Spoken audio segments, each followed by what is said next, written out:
Welcome. I'm Denise Burns with the Catoosa County Republican Party's Candidate Interview Committee. We'll take a minute for the other members to introduce themselves. Hello, I'm Michael Powell.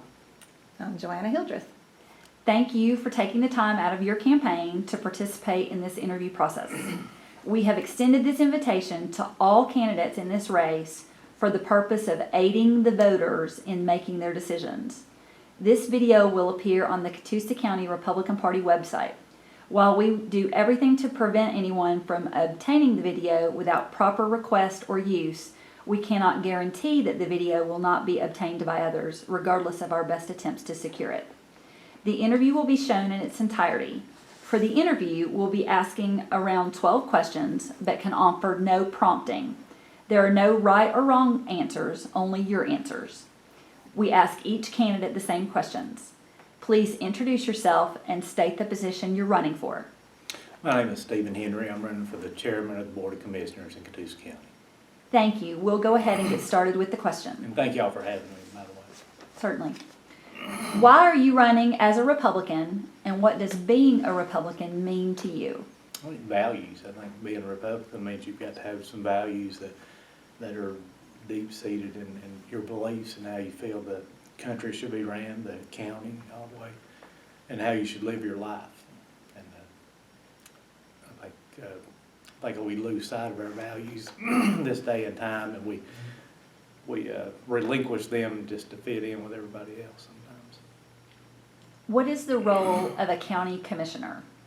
County commissioner is supposed to be overseeing the whole running of the county, from hiring the county chairman, from hiring the county manager, and of course overseeing his day-to-day working, budgets and different things. In a county that has seen successive tax increases, what will you do if elected to ensure less government and lower taxes? Well, we don't actually ever raise taxes. We raise our assessments and make our values go up. They don't really raise taxes. I got told that last time I mentioned that. They just make your property values go up where you can pay more. That way they feel better about it. But I think we need to work on economic growth and try to bring businesses in here to sustain and grow this county and not just depend on the local taxpayers and the people that own property. I think so many times there are people that have had property for years and years. We see it over and over. Our older people's having to sell because they can't afford to have their property anymore. Their values just keep going up. So I would like to see something else, some business come in. I'd like to see places where our kids could work, where they don't have to go to Dalton to work or go to Chattanooga, and that would help sustain this county. The Republican Party platform clearly advocates free market economics. Can this be achieved on a local level? Could you repeat that? The Republican Party platform clearly advocates free market economics. Can this be achieved on a local level? Yes, it can. I don't really have a whole lot to say about it, though.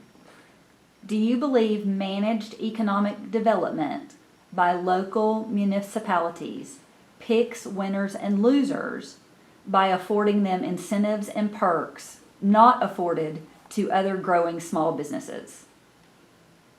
I think that has happened in instances before, yes. What can the Catoosa County Commission do to spur economic development? Well, I think they can work better with our cities, our sister city in Fort Oglethorpe and Ringgold. I think we can work better with our state representatives. We've got some good government if we would choose to work together.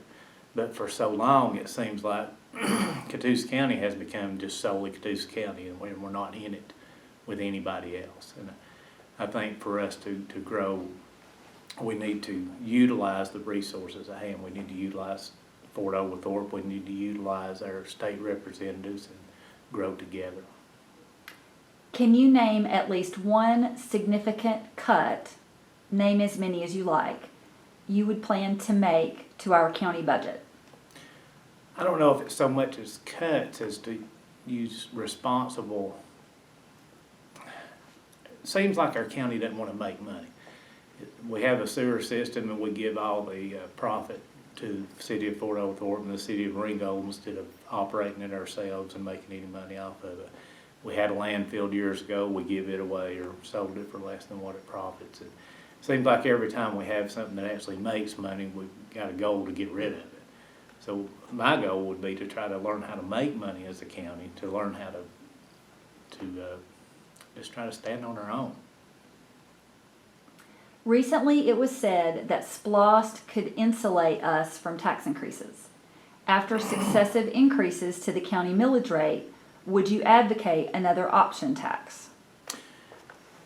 I think the problem with the SPLOST, and I think it's good places, but the problem is it only allocates you to build new buildings and things of that nature, and you can't have people. Well, you can only build so many buildings before you have to put people in them, and then we got tax increases because we got empty buildings and we need employees to put in them. So I think we need to stop building all these buildings and figure out a way to hire some people, take that money and reallocate it to use it properly. Many citizens have cited a lack of transparency as something that needs to be addressed in local and state government. Would you advocate an end to closed-door executive meetings? Why or why not? Without a doubt. I think we need to be transparent. I think as elected officials, we work for every person that lives in the county, not just the people that vote, not for the people that voted you in, but for everybody that lives in this county, and we need to be transparent, and they need to know what's going on. It's their money. Many constituents enjoy giving feedback to their elected officials. Will you supply the electorate with up-to-date contact information, personal email, phone, or a phone alternative? I don't have a sign that doesn't have my mobile number on it and my email address, if that answers your question. Are there any county departments that you would cut and leave to the private market? If so, which ones? I really don't know. I would like to get in and study some more before I answer that. This is the last question. Who is your favorite Republican from the past or present? Oh, Ronald Reagan. Or maybe Nancy. It's kind of a draw. This concludes the interview. Thank you very much for taking the time to participate in this interview process. Thank you.